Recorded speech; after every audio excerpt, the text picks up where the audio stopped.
The first day I remember going out planting corals, it blew me away, honestly. It was very incredible to see that we can actually plant back these corals.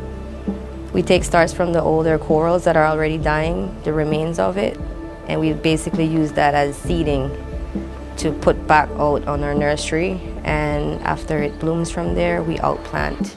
Of course, it's gonna boost my knowledge as a tour guide. I can go back and share more of what I'm showing my guests. I love planting corals. It's fun and it makes me feel good. I take pride in planting corals.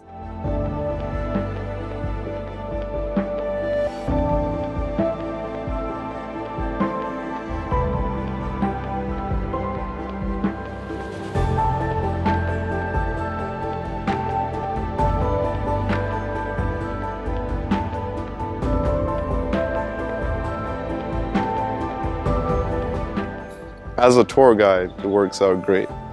And I get bragging rights, you know? When I'm snorkeling my guests there, I get to point that out and say, I was a part of that, you know? I helped to put that there. All that beautiful structure, all the beautiful fishing around them, you know, I helped that environment out. You know, it's like a badge of honor. Of course I'm gonna continue, you know, it's helping out. In the long term, I hope, you know, we can make this project bigger, you know, restore the entire world's reef.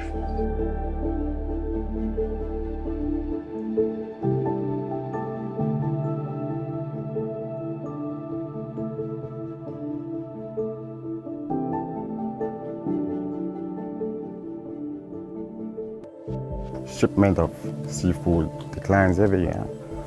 So we need to plant seaweed, something that can create jobs, something sustainable for the fishermen and their family. You cannot predict the weather again. And after every hurricane or tropical wave, bacteria, disease start to affect fish, lobster. So you need to divert into another industry that you can manage long term.